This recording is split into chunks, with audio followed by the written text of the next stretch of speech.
This is Endtimes TV. It's Friday, August 19th. I'm Kay Cameron Lau. A newly released report concocted by scientists from NASA and Penn State has been making waves for one of its main contentions, which basically states that if a galactic force of technologically advanced space aliens decide to show up and end us, it will likely be because we humans, as excessive, wasteful, inconsiderate, and pollution-loving as we come across, deserve it. Let God's prediction.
Beelzebub, the beast, Satan. Hail Satan. When you say Satan to me, I think God.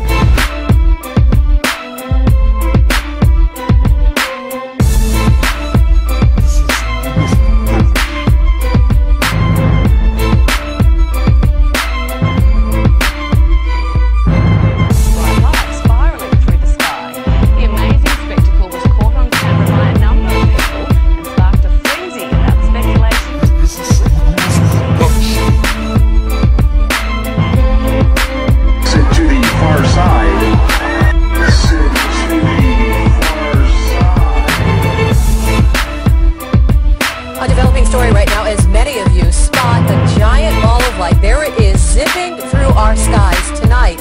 Everybody has their own opinion of what the heck this glow is, just flying by. A UFO, a meteor, even a plane on fire. Thanks for choosing us tonight. I'm Katie Cameron. They're not extragalactical. That's a very fundamental insight, by the way, because they seem to pose to being something that they're not. But the real point is that we're dealing here with a phenomenon that bridges the physical reality we understand and a reality that's outside that. One of the things we've discovered just in the last few years is that some of the constants of physics are changing that we thought were constant.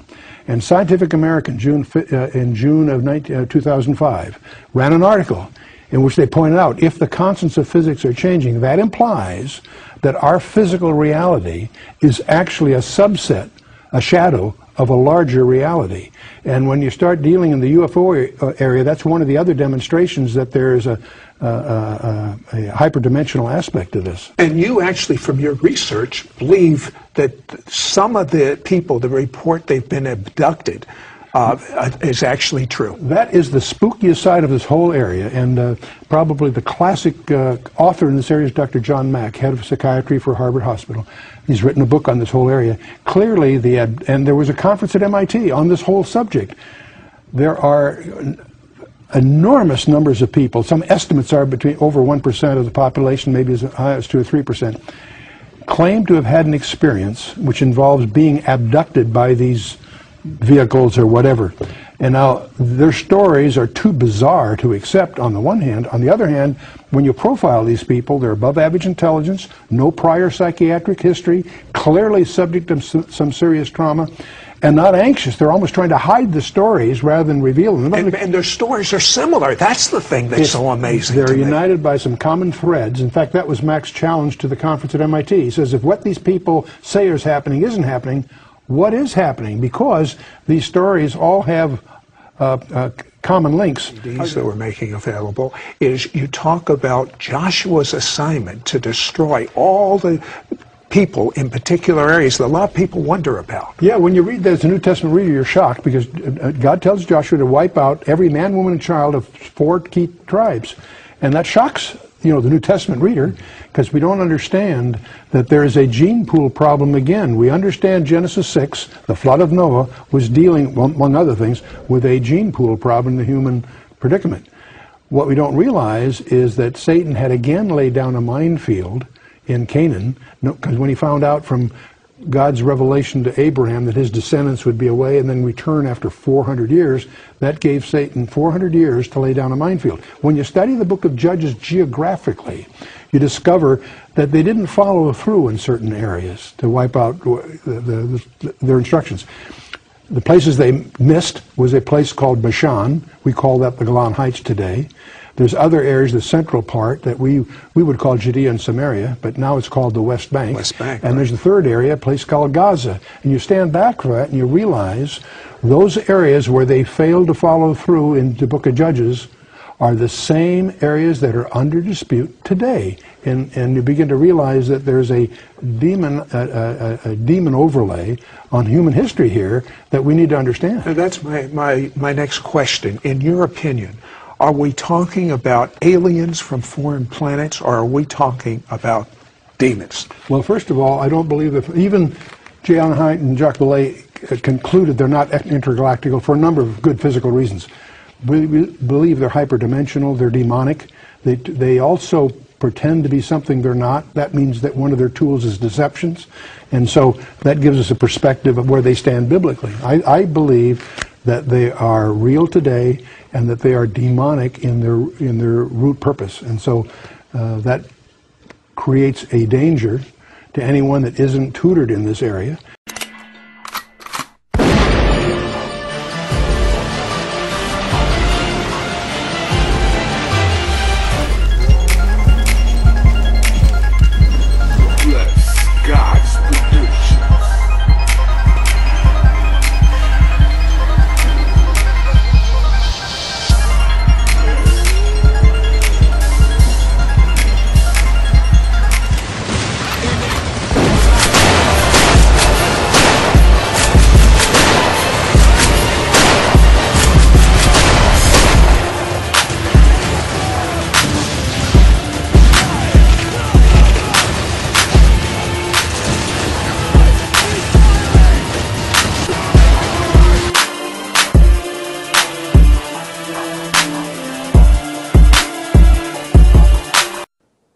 There is no big brother in the sky.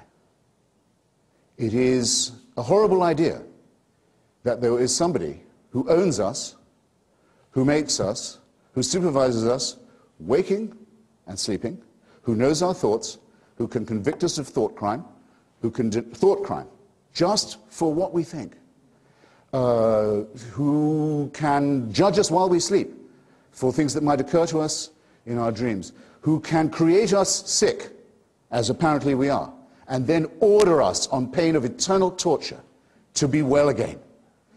To demand this, to wish this to be true, is to wish to live as an abject slave. فهذا أمر يعني ليس له سن معينة في إجراء العقد. يعقد على حتى يمكن أن يعقد على فتاة عمرها سنة زمان، مش 9 سنين ولا 7 سنين ولا 8 سنين. هذا مجرد عقد إيجاب وقبول بين ناس. ممكن في اليمن كانوا يزوجوا من 9 و10 و11 و8 و13.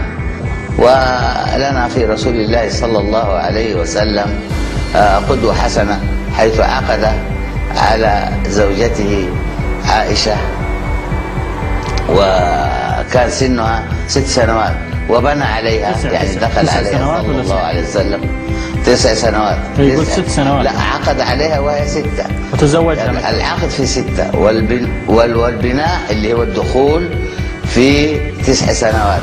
ولنا في رسول الله. People and nations, even the covenant nation Israel, can come to a point where they are abandoned by God.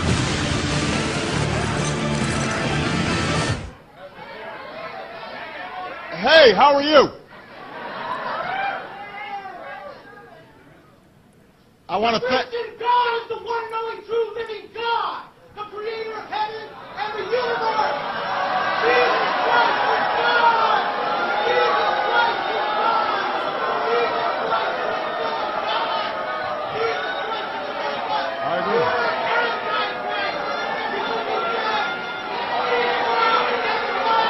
All right, and then now Secret Service starts escorting the guy out.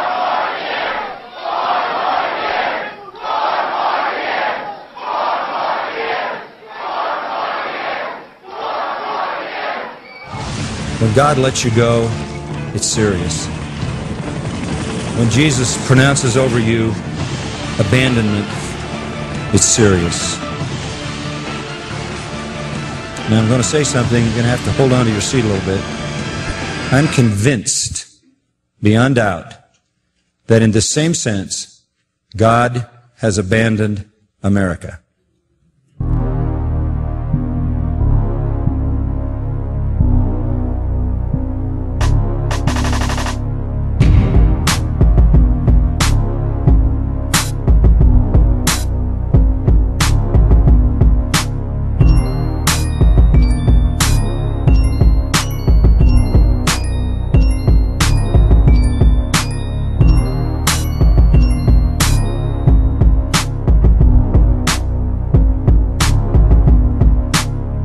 Jupiter-sized planet absorbs 99% of light that reaches it. That's darker than coal and significantly less reflective than black acrylic paint. This newly discovered planet is about 750 light years from Earth, with surface temperatures believed to be about 1,800 degrees. Bless God's predictions.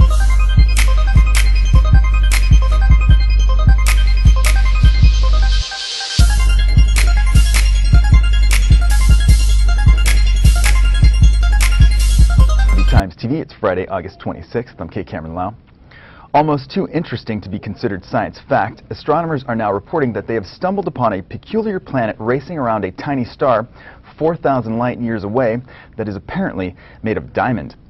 Observed to be far denser than any other known planet and made up of oxygen and primarily carbon, scientists have figured that the dense nature of the carbon-based body must be crystalline, which technically makes it diamond.